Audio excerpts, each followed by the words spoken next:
Hello everyone, আমি স্বর্ণালী Toronto থেকে। Welcome back to my another blog. আজকে স্যাটারডে আর আমি বাচ্চাদের সাথে নিয়ে চলে যাচ্ছি টরন্টোর ডাউনটাউন বেড়াতে। আমাদের বাড়ি থেকে আমি একটা উবের নিয়ে নিয়েছিলাম। উবেরে করে যেতে যেতে রাস্তার ধারের ভিউজগুলো তোমাদের সাথে শেয়ার করছি। কানাডায় বেশ সব কিছু বেশ সিস্টেমেটিক্যালি চলে। এখানে যেন বাস বা গাড়ি থেকে কোনো হর্ন দেওয়া হয় না, খুব দরকার না পড়লে। সবাই বেশ সুন্দর রুলস মেনে তোমার আইন ফলো করে সব কিছু এরা গাড়িপত্র চালায়। পুলিশও থাকে চেকিংয়ের জন্য, বাট ম্যাক্সিমামই দেখি এরা খুবই সব কিছু মেনে চলে। আমি একটা সময় ভাবি আমাদের ইন্ডিয়াতেও যদি এইগুলো এইভাবে ফলো করে চলতো, তাহলে রাস্তাঘাটে আর অ্যাক্সিডেন্ট সংখ্যা অনেকটা কমে যেত। আই হোপ কোনো একদিন হয়তো ইন্ডিয়াতেও এরকম হবে। এখানে আসার পর থেকে রাস্তার ধার দিয়ে এই বাড়িগুলো দেখতে অসাধারণ লাগে। বাড়ির মাথাগুলো দেখেছো কিরম ত্রিভুজের মতো, যাতে বরফ পড়লে কোনো অসুবিধা না হয়। তবুও এখানে বরফে এগুলো পুরোটাই চাপা পড়ে যায়, আবার রোদ উঠলে সেগুলো গলে যায়। মাঝে মাঝে তোমরা যে ছোট ছোট চারতলা বিল্ডিংগুলো দেখছো, ওইগুলো হচ্ছে অ্যাপার্টমেন্ট বা টাউন হাউস টাইপেরও কিছু বিল্ডিং আছে। ওখানে একসাথে আমাদের ওখানে যেরকম কোয়ার্টারগুলো থাকে সেরকম লোকজন থাকতে পারে। তো আস্তে আস্তে আমরা চলে এলাম ডাউন টাউনের দিকে।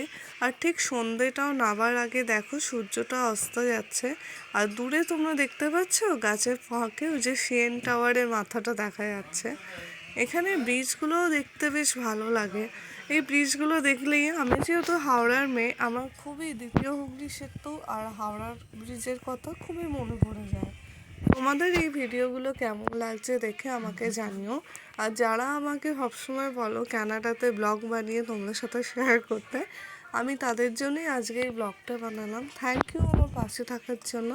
আমার এই ব্লগগুলো ভালো লাগলে আমার চ্যানেলটা লাইক সাবস্ক্রাইব করে দিও, আর শেয়ারও করে দিতে পারো। আর নোটিফিকেশান পাওয়ার জন্য পাশের বেল আইকনটা টিপে নিও। এরকম বিকালবেলার যে আমরা দেখছি, কেমন লাগছে তোমাদের?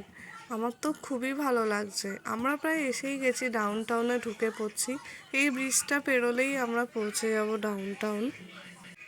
ডাউন টাউন হচ্ছে টরন্টোর খুবই ফেমাস একটা জায়গা। এখানে রেসিডেন্সিয়ালের সাথে সাথে নানা রকম অফিসের তোমার কন্ডোগুলো বা অ্যাপার্টমেন্টগুলোও আছে, অফিসিয়াল অ্যাপার্টমেন্টগুলো। তো অফিসিয়াল স্পেস বা এখানে অনেক লোকেরা থাকে। আমারও ডাউন টাউনে থাকতে খুবই ভালো লাগে। আমার কতগুলো বন্ধু আছে যারা ডাউন টাউনে থাকে। আমরা এখনও এই দিকটা মুভ করিনি, দেখা যাক। তবে এই দিকে মুভ করার ইচ্ছা খুবই আছে, সেটাও আমি তোমাদের সাথে শেয়ার করব আমাদের নিউ অ্যাপার্টমেন্ট হান্টিংয়ের ভিডিওগুলো। তোমাদের এই ওল্ড টরেন্টোটা দেখে কেমন লাগছে? আর ওই যে দূরে দেখো চার্চটা দেখা যাচ্ছে, আর এইখানে এই পোস্টের সামনেও লেখা আছে যে এটা ওল্ড টরেন্টো। আমার এখানে আসলেই না খুব ভালো লাগে। আর সামনে উঠছে ক্যানাডার ফ্ল্যাগ। তোমাদের ক্যানাডার ফ্ল্যাগ দেখতে কি ভালো লাগে? তাহলে আমাকে কমেন্টে জানিও। আমরা এবার নামবো বাচ্চাদের নিয়ে। এবার তার আগেই যতটুকু তোমাদের সাথে ক্যামেরা বন্দি করা যাচ্ছে দেখো।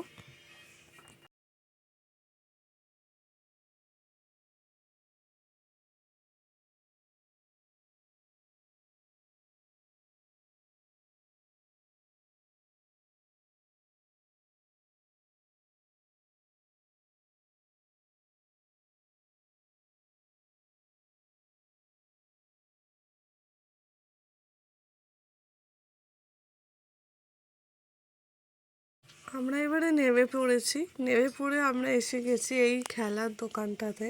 এই দোকানটাতে বাচ্চারা এলে খুবই মজা করে, তোমরা দেখতেই পাচ্ছ। পরে একদিন এই দোকানটা থেকে আমরা কি করলাম আর কি কি কিনলাম সেটা নিয়ে আমি ভিডিওটা তোমাদের সাথে শেয়ার করব। আজকে এই পর্যন্তই। ভালো থেকো সবাই, দেখা হচ্ছে অন্য কোনো